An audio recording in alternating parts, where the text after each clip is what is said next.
uqaashiya waxgaradka beesha maxamed garaad ee baharsame ayaa tacsi ka dirtay geeridii ku timi garaad salamaan garaad maxamed garaad maxamuud oo ka mid ah isimada gobolada Sool Sanaag iyo Cayn oo himiinkii xalay ay ku geeriyooday magaalada Garowe caasimadda maamulka Puntland.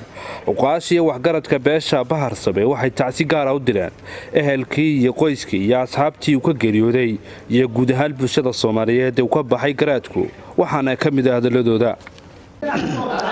بسم الله والثناء لله والصلاة والسلام على رسول الله صلى الله عليه وسلم. يا أيها الذين آمنوا اتقوا الله حق تقاته ولا تموتن إلا وأنتم مسلمون. يا أيها الناس اتقوا ربكم الذي خلقكم من نفس واحدة وخلق منها زوجها وبث منهما رجالا كثيرا والنساء واتقوا الله الذي تساءلون به والأرحام إن الله كان عليكم رقيبا. كل نفس ذائقة الموت إنا لله وإنا إليه راجعون. إن لله ما أخذ وله ما أعطى وكل شيء عنده بأجل مسمى. إلهي وحنه ويديننا إن إلهي قراد سلبان قراد محمد قراد محمود جنة الفردوس إن إلهي جيو قبرك الله واسعيه إلهي كرال النقضه إلهي ملائكة سؤال شهده إن إلهي أسهله لما أنتنا جودهان يجارهان با إلهي إن قسم رسيو قراد سلبان قراد محمد لما أنتن حدين النهاي قرابة إسلامك بيشر بالبهنته إن إلهي إنك سمرسيو iyo warasadii uu ka tagay iyo eheladiisiiba insha Allah biidmillaahi alkariim halkan waxa tacsida ka diray ila tahay sida ii muuqata dad fara badan baa fadhiya laakiin isimadii uqaashi iyo waxgaradkii culimaa u diinkii beesha maxamed garaad baa halkan tacsi ka diraya. inna lillahi wa inna ilayhi raaji'uun inna lillahi wa inna ilayhi raaji'uun inna lillahi wa inna ilayhi raaji'uun waxaan isugu nimid tacsida garaad Saleebaan garaad Maxamed ilaahay waxaan uga baryeynaa naxariista aakhirana ilaahay weydiinayna waxuma ilaahay waxaan u weydiinaynaa naxariista aakhira inuu janno firdawsa isaga iyo wixii ka horeeyayba inuu geeyo waxaanu ilaahay ka baryeynaa wuxuu ka tagay annaka iyo ummadda oo dhan samiriye iman alla ka siiya samiriye iman ilaahay ku siiyana waa u baryeynaa isaga iyo wixii ka horeeyay mar labaad iyo mar saddexaad ba ilaahay u naxariisto waa u weydiinaynaa waxaan kaloo dadka xusuusinaya taasayna wada huran ninba maalin buu dhimanayaa nin walba diyaar garow xabaasha inaad gelayso godka 2 mitir u diyaar garow inna lillahi wa inna ilayhi raaji'uun la hawla wala quwwata illa billah naxariisti jannaha siiyo ilaahay naxariisti jannaha siiyo ilaahay janna firdawsaha ka waraabiyo isaga islaamkii ka horeeyayba annagana nooga daba naxariisto samiriye iimaan Allah naga siiyo wuxuu dhalay ummadda oo dhan buu garaadka iyo islaamka oo dhan samiriye iimaan Allah ka siiyo wabillahi tawfiiq. إنا لله وإنا إليه راجعون halka waxaanu taxsiin uga direynaa isimada Soomaaliyeed isin kamida ama beesha dhulbahante garaad Saleebaan garaad Maxamed garaad Maxamuud direynaa taxsiin in ilaahay jannadii ka waraabiyo samiriye iimaan naga siiyo waa boqor Soomaaliyeed waa boqor harti waa boqor dhulbahante waxaanu u direynaa tacsi ehelkiisa iyo isaga iyo intii allaala intii waxaanu u direynaa tacsi isagana ducaanu u direynaa hadaanu nahay beesha dhulbahante oo gobolka Sool ama raaska maxamed garaad waxaanu u direynaa tacsi kashiya laabta ka soo gooday ilaahay ha u naxariisto annagana iyagii ehelkii wixii uu ka dhintayna samiriye baan ka siiyo intaasaan ka baran raaji'uun inna lillahi raaji'uun dhamaan halkan waxaan ku fadhinaa uqaashi iyo odayaashii beesha baharsame maxamed garaad waxaanu tacsi u diranaa dhamaan ummadda isimada dhaqanka Soomaaliyeed gaar ahaan kuwa dhulbahante ee golaha dhaqanka garaad ka mid ka ahaa tacsidaas oo aanu la qaybsanano ummadda Soomaaliyeed anagoo ah beesha maxamed garaad dhamaanteena samiriye iimaan Allah inaga wada siiyo ubadkiisii caruurtiisii xaasaskiisii. lillahi wa inna ilayhi raaji'uun inna lillahi wa inna ilayhi raaji'uun inna lillahi wa inna ilayhi raaji'uun waxaan halkan ummadda Soomaaliyeed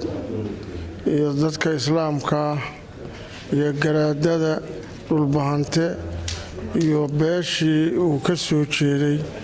garaad Saleebaan garaad Maxamed garaad Maxamuud geerida naxdinta leh ee ku timi Ilaahay waxaan uga baryaynaa inuu jannada firdawsa ka waraabiyo dhammaan eelkana uu samir iimaan ka siiyo wuxuu ahaa nin geesi ah cadaaladda jecel magac iyo maamuus way ku lahaa Ilaahay waxaanu ka baryaynaa Ilaahay cawl khayr qabana inuu ummadiisa iyo eelkiisaba ka siiyo janna firdawsana inuu ka waraabiyo Ilaahay baan intaa uga baryaynaa wax kale oo maanta u baahan yahay ma jiro wuxuu u baahan yahay ducadana Ilaahay waxaanu ku janna firdawsana Ilaahay inuu ku sugo Ilaahay inuu khaatimada ku sugo aan Ilaahay uga baryaynaa والسلام عليكم ورحمة الله. الحمد لله رب العالمين والصلاة والسلام على رسول الله صلى الله عليه وسلم. إنا لله وإنا إليه راجعون. إنا لله وإنا إليه راجعون. إنا لله وإنا إليه راجعون. هلكم waxaan qadri inaa tacsi garaad Saleebaan garaad Maxamed garaad Maxamuud Ilaahay samir iimaan ka siiyo ummadda islaamka oo dhan garaad dhaqan buu ahaa garaad Soomaaliyeed buu ahaa garaad daarood buu ahaa garaad harti buu ahaa garaad dhulbaantu ahaa Ilaahay samir iimaan ka siiyo dhammaan islaamka oo dhan dhulbaanto uu ka baxayo garaadkiisa ahaan Allah samir iimaan Allah ka siiyo eheladii iyo cailadii reer garaad Saleebaan iyo qoyskiina Ilaahay samir iimaan Allah ka siiyo assalaamu alaykum waraxmatullaahi wabarakaatuh alxamdulillah wasalaatu wasalaamu ala rasuulillah sallallahu alayhi wasallam waxaanu tacsida u diraynaa ummadda Soomaaliyeed gaar ahaan beesha daarood guud ahaan beesha dhulbaante oo uu isinkayagii naga baxay garaad Saleebaan garaad Maxamed garaad Maxamuud ka diraynaa annagoo ku hadlayna afka beesha Maxamed garaad ama beesha gobolka Sool waxaanu leenahay samir iyo iimaan dad ummadii uu ka baxay xaasaskii caruurtii iyo ummadda dhulbaante guud ahaan waxaan u diraynaa tacsi Ilaahay waxaan ka baryaynaa samir iyo iimaan isagana Ilaahay jannatul firdawsa midigta Ilaahay ka siiyo qabrigana Allah u waasiciyo Ilaahay waxaan ka baryaynaa kuwa xawdka nabiga ka caba Allah ka yeelo intaasaan ku soo koobay إنا لله وإنا إليه راجعون أن تعصيد أن نديرنا أن ندير يا ضدك هذا نحن بيشك محمد جراد أما بحر السماء نقول إيو أن حود أما عيد nin weyn baa ka baxay garaad weyn baa ka baxay Ilaahay samir iyo iimaan naga siiyo kadaashina Ilaahay faraj khayr qaba ha furo Ilaahayna cawl khayr qaba ha siiyo reerkii dhammaan reer garaad Saleebaan iyo reer garaad Maxamuud iyo reer garaad Maxamed iyo reer garaad Caliba waa reer garaad Xaraamba oo tacsiyeynaya dhammaantood Ilaahay samir iyo iimaan naga siiyo dhammaan inna lillahi wa inna ilayhi raaji'uun inna lillahi wa inna ilayhi raaji'uun waxaan tacsiyo direynaa annagoo ah beesha laga magacaabay meesha guud ahaan Soomaali iyo muslimka oo aan ka taasiideynayno geerida nagu timi annaga oo garaad Saleebaan garaad Maxamed garaad Maxamuud naasir iyo Ilaahay ka siiyo ummadda Soomaaliyeed dhammaanteed gaar ahaan dadkii uu garaadka u ahaa gobolada oo dhan kala joogay baanu leenahay Ilaahay samir iyo iimaan ka siiyo awl khayr qabana Ilaahay inoogu bedelo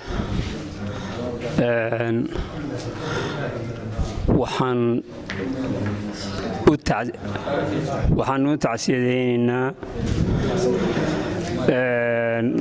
garaadka garaad Saleebaan garaad Maxamed garaad Maxamuud